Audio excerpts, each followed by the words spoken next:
Hi, my name is Noor Azramira with number matric 272777 and I will be presenting about child grooming.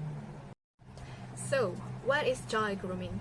Child grooming refers to befriending and creating an emotional connection with a child to lower their inhibitions with the aim of sexual abuse. Malicious people can use child grooming to lure your child into various explicit businesses like cyber sex trafficking, child prostitution, or child trafficking. In child grooming, there are three types of perpetrator, which are the grabbers, the grantors, and the groomer. And I will be explaining about how each type of these perpetrators usually behave. The first one is the grabbers. Stranger danger came about in direct response to grabbers. These are strangers of the child who lure them in some way, like giving them candy, showing them puppy, or anything else, and usually perpetrates against a single child only once, although they will perpetrate against many over time. They make up a mere 10% of perpetrators, although most people think of the grabbers when they think of the perpetrators. The second one is the grantor. They will be someone with an aspect of authority over the child within the circle of trust. Like for example, the parents, the step-parents, the teacher, or the coach who perpetrates against the child could be considered a grantor. They use threats and blackmail as well as withholding care, favors, or other needs to get what they want. It is difficult for the child to come forward against the grantor because they are tied so closely to their everyday life. Next is groomer. There are usually acquaintances who are part of the circle of trust. They are charming, grooming both the child and the parents in order to have the access to their kid. They are use of flattery, cheap, and encourage keeping secret. And they are the opposite of a grabber in the fact that they will take their time with one individual child or a small group of children. Though they start with kindness, they also will use threats in order to keep the secrets away and keep the child under their control.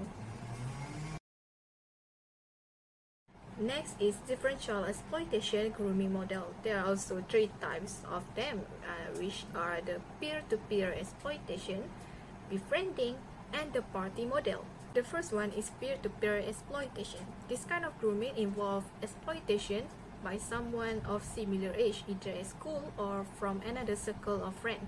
It often comes about as a result of sexual exploitation online, in which the victim is encouraged to share explicit image or dialogue with someone they think is a friend or acquaintance. While the second one is befriending. One of the most common forms of grooming is befriending, in which the victim is introduced to their abusers through a mutual friend or someone they will normally trust. Befriending can happen online or offline and usually involve the victims being targeted by someone their own age. This next stage of befriending is coercion, in which the victims often given gifts like alcohol, cigarette, drugs, clothes, or lift to and from school. And this has normalized the grooming and makes the victim feel special, which lowers their defenses and leave them vulnerable to abuse. And the last one is the party model. Party grooming is when a group of older men throw parties designed to lure in young people, both men and women, both girls and boys. They are introduced to an exciting culture of drinking, sex, and alcohol, and are encouraged to bring their friends along. As the young people get more and more drunk, the abusers force them into having sex in return for alcohol, affection, or leave home. Often beginning as a one-off, these parties can become more and more regular until a child is groomed independently by a man who wants to be their permanent boyfriend. There are 6 stages of child grooming, as the first stage is targeting the victims. Predators often target the victims based on the child's weakness, loneliness, clinginess, or poor self-esteem. Children that have less adult supervision are more desirable victims. The second stage is gaining the victim's trust. The offender attempts to acquire the trust of the parents just to minimize doubt and to get exposure or access to the child by giving outwardly loving and deliberate attention. and they also gain the child's loyalty by learning about them, like knowledge about their wants and needs, and discovering the methods to meet those requirements. And the third stage is feeling a need. The moment the child's expectations are fulfilled by those sexual offenders, the youngster may or could develop to idolize that individual and give them considerably greater priority in their life. And the next stage is isolating the child. Arranging circumstances where they are all alone, such as babysitting and one-on-one tutoring, allows the offender to strengthen their bond or connection with the child, just so they can create an impression that they care and appreciate the victims in a way that hardly anyone, even their relative or the parents, could not. The fifth stage is sexualizing the relationship. At the stage of sufficient emotional dependence and trust, the offender progressively sexualizes the relationship. When teaching a child, the grooming sex offender has the opportunity to shape the child's sexual preferences and they also can manipulate what a child finds exciting, and they can also extend the relationship in that way. Final stage is maintaining a control.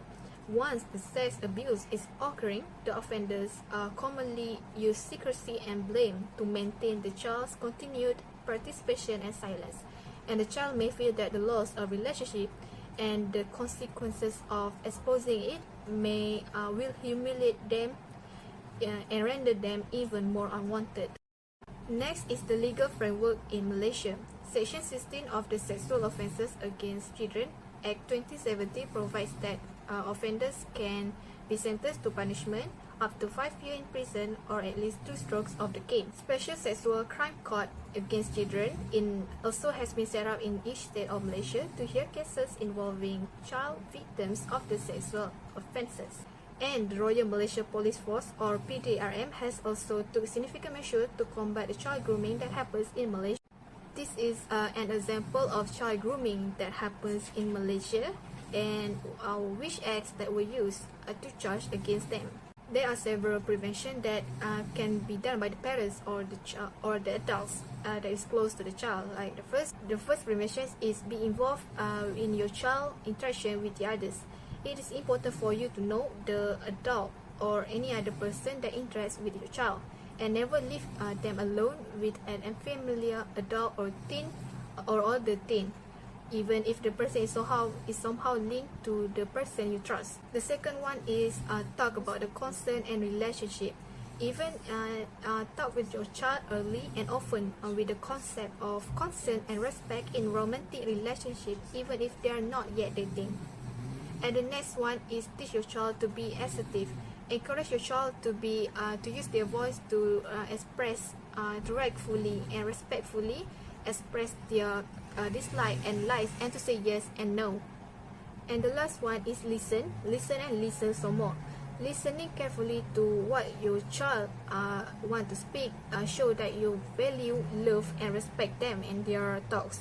So communicate that respect by sitting down with them, making eye contact, or giving them your full attention when they want or need to speak with you.